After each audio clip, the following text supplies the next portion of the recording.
ዛሬ አርብ በእስራኤልና በሊባኖስ ሂዝቦላ መካከል የተደረሰው አስቸኳይ የተኩስ አቁም ስምምነት በዛሬ አርብ ጠዋት በይፋ መተግበር መጀመሩን ተሰምቷል።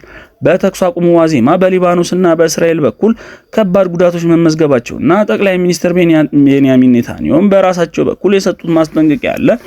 በሌላ ዘገባ በስዊዘርላንድ ሊደረግ ታቅዶ የነበረው የአሜሪካና የኢራን ቀጥተኛ የቴክኒክ ድርድር በድንገት መራዘሙና ምክትል ፕሬዚደንት ጄዲ ቫንስ ጉዟቸውን መሰረዛቸው እንዲሁም በፕሬዝዳንት ዶናልድ ትራምፕ እና በኢራን ከፍተኛ መሪዎች መካከል የተቀሰቀሰው የቃላት ጦርነትና አሜሪካ ስላዘጋጀችው የ$300 ቢሊዮን የመልሶ ማቋቋም እቅድ የምናየው ይሆናል። በስተመጨረሻም የኢራኑ ታስኒም የዜና ወኪል ይፋ ያደረጋቸው የቴህራን ቀይ መስመሮችና በሆርሙዝ ባህረ ሰላጤ ላይ የወጣው አዲሱ አስገዳጅ መመሪያ በዝርዝር የምናያቸው ይሆናል። ሰላም ጤና ይስጥልን ውድ ቤተሰቦቻችን፣ ቻናላችን አዲስ ነው። ሰብስክራይብ እንዲሁም ሐሳብ አስተያየታችሁን ኮሜንት ቦክስ ላይ አስቀምጡልን። እንዲሁም ሌሎች ሰዎች ጋር ቪዲዮዎቻችን እንዲደርሱ ላይክ አድርጉ እንላለን።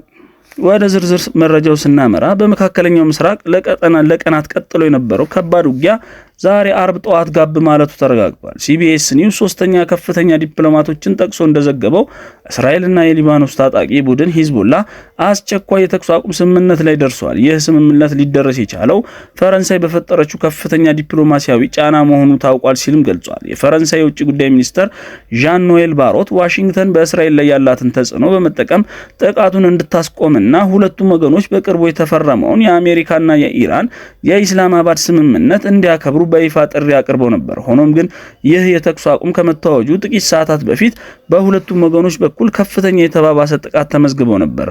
በሊባኖስ በኩል በነበረው የምሽት ጥቃት ቢያንስ 18 ንጹሃን ዜጎች መገደላቸውን የሀገሪቱ የዜና ምንጮች ዘግበዋል። በእስራኤል በኩል ደግሞ በታንክ ላይ በተሰነዘረ ጥቃት አንድ ሌተናል ኮሎኔልን ጨምሮ 4 ወታደሮች መገደላቸው ታውቋል። ይህንን ተከትሎ የእስራኤሉ ጠቅላይ ሚኒስትር ቤንያሚን ኔታንያሁ ለደረሰው ወታደራዊ ጉዳት ምላሽ ሲሰጡ ሂዝቦላ ለዚህ ጥቃት በጣም ከባድ ዋጋ ይከፍላል ብለዋል። የእስራኤል ጦርም የሰሜን ነዋሪዎችን ደህንነት ለማረጋገጥ ሲባል በደቡብ ሊባኖስ በሚገኘው የደህንነት ቀጠና ውስጥ አስፈላጊ እስከሆነ ድረስ እንደሚቆይ በድጋሚ አስታውቀዋል። በሌላ ዘገባ በሊባኖስ በኩል የተኩስ አቁም ቢታወጅም በዋሽንግተንና በቴህራን መካከል ሊጀመር የነበረው ቀጥተኛ ውይይት ግን እንቅፋት ገጥሞታል። እንደ ሲቢኤስ ኒውስ ዘገባ በስዊዘርላንድ በርገርስታንክ ተራራማ ሰፈራ ሊደረግ ታቅዶ የነበረውና ለ60 ቀናት ይቆያል የተባለው የሁለቱ ሀገራት የቴክኒክ ድርድር ለጊዜው ተራዝሟል። የአሜሪካው ዋይት ሃውስ የድርድሩን መራዘም ምክንያት ከሎጂስቲክ ጋር አያይዘው ቢናገሩም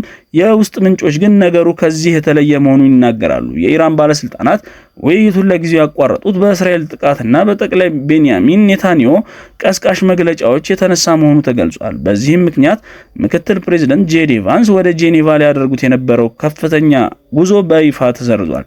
ይህ በእንዲህ እንዳለ በፕሬዝዳንት ዶናልድ ትራምፕ እና በኢራን ከፍተኛ መሪዎች መካከል የቃላት ጦርነት ተቀስቅሷል። የኢራን ጠቅላይ መሪ ሙጅተባ ኻሜኒ ትራምፕ የአሁኑን የመፈራረሚያ ሰነድ የፈረሙት በከፍተኛ ተስፋ መቁረጥ ውስጥ ሆነው ነው ሲሉ ተናግረዋል።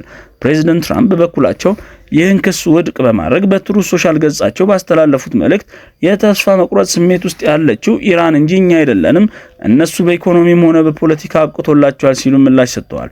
ትራምፕ በዋሽንግተን ከሁለቱም የፖለቲካ ወገኖች ለቀረበላቸው ትችት ሲመልሱም ኢራን 1 ሳንቲም እንኳን በቀጥታ አታገኝም ብለዋል። ነገር ግን በስተመጨረሻም በተቀረበው መረጃ መሰረት አሜሪካና ቀጠናዊ አጋሮቿ ከጦርነት በኋላ ለኢራን ቢያንስ $300 ቢሊዮን የሚያወጣ የመልሶ ማቋቋም እቅድ ወይም ሪኮንስትራክሽን ፕላን ለማዘጋጀት በስምምነት ላይ መስማማታቸው ታውቋል ይላል። አሁን ደግሞ የኢራን ውስጣዊ አቋም ወደሚያሳየው መረጃ ስናልፍ የኢራን ከፊል መንግስታዊ ተቋም የታስኒም የዜና ወኪል እንደዘገበው ቴህራን ለሰላም ዝግጁ ብትሆንም ፍጹም ማትደራደርባቸው ቀይ መስመሮች እንዳሏት በድጋሚ አስታውቃለች። የኢራን ከፍተኛ ተደራዳሪ መሐመድ ባጋር ቃሊፋፍ ለሀገር ውስጥ ባለስልጣናት በሰጡት መግለጫ ጠላት ወሰን ማለፍ ከፈለገ ጣታችን አሁንም በቃታው ላይ ነው በማለት ወታደራዊ ዝግጁነታቸውን ገልጸዋል።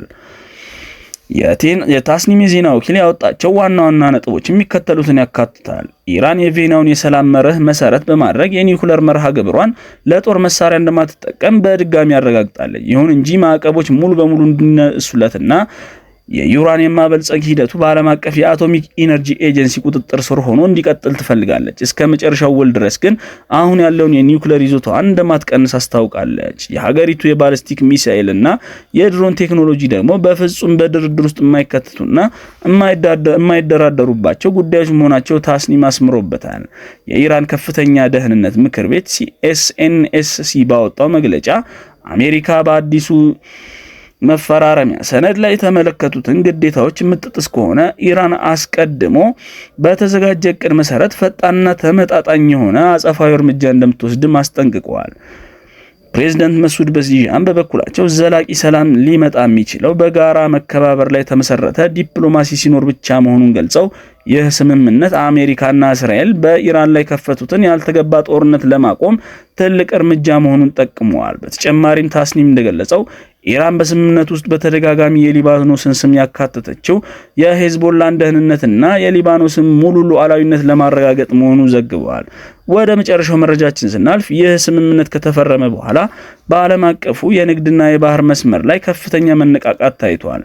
ሲቢኤስ እንደዘገበው በሆርሙዝ ባህረ ሰላጤ ወይም ስትሬት ኦፍ ሆርሙዝ በኩል የሚያልፉ የንግድ መርከቦች ቁጥር በ5 እጥፍ በመጨመር ትናንት ሐሙስ ብቻ 25 ትላልቅ መርከቦች ባህረ ሰላጤውን ተሻግረዋል። ይሁን እንጂ ኢራን ቀጠናውን ለመቆጣጠር አዲስ ወታደራዊና ኢኮኖሚያዊ ስልት ይዛ ብቅ ማለቷን ታስኒምም ዘግቧል። ኢራን አዲስ ባቋቋመችው የፋርስ ባህረ ሰላጤ ስትሬት ባለስልጣን በእነሱ በኩል ባወጣው አስገዳጅ መመሪያ በባህረ ሰላጤው የሚያልፉ መርከቦች በሙሉ በቴህራን ተቀባይነት ያለው የኢንሹራንስ ዋስትና ሊኖራቸው እንደሚገባ አሳስባለች። በተጨማሪም መርከቦቹ በሰሜናዊ ጠባብ መስመር ላይ በሚገኘው ላራክ ደሴት ወይም ላራክ አይስላንድ ዙሪያ የተወሰነውን የኢራንና የባህር መስመር በጥብቅ መከተል እንዳለባቸው አስታውቃለች። ይህ አሰራር በአሜሪካና በአጋሮቿ ዘንድ አዲስ ውጥረት ሊፈጥር እንደሚችል ዲፕሎማቶች ስጋታቸውን ገልጸዋል። በአጠቃላይ በመካከለኛው ምስራቅ ያለው ወታደራዊና ዲፕሎማሲያዊ ውጥረት አሁንም በከፍተኛ ሁኔታ እየተቀያየረ ይገኛል። ዛሬ አርብ ጠዋት በሊባኖስ የተጀመረው የተኩስ አቁም መጽናትና አለመጽናት በቀጣይ በአሜሪካና በኢራን መካከል ለታቀደው ሰፊ የሰላም ድርድር ስኬታማነት ወሳኝ ሚና ይኖረዋል ብለዋል። ሁለቱም ወገኖች ጣታቸውን በቃታው ላይ ነው በሚሉበት በዚህ ወቅት ቀጣዮቹ ቀናት የቀጠናውን ወደፊት ዕጣ ፈንታ ይወስናሉ ተብሎ ይጠበቃል። የተከበራችሁ አድማጮቻችን ለዛሬ የነበሩ መረጃዎች እነዚህ ይመስላሉ። ቻናላችን አዲስ ነው፣ ሰብስክራይብ፣ እንዲሁም ቪዲዮዎቻችን ሌሎች ሰዎች ጋር እንዲደርሱ ላይክ፣ እንዲሁም ሐሳብ አስተያየታችሁን በሰፊው ኮሜንት ቦክስ ላይ አስቀምጡልን እንላለን። መልካም ቆይታ። ሰላም በእናንተ ላይ ይስፈን።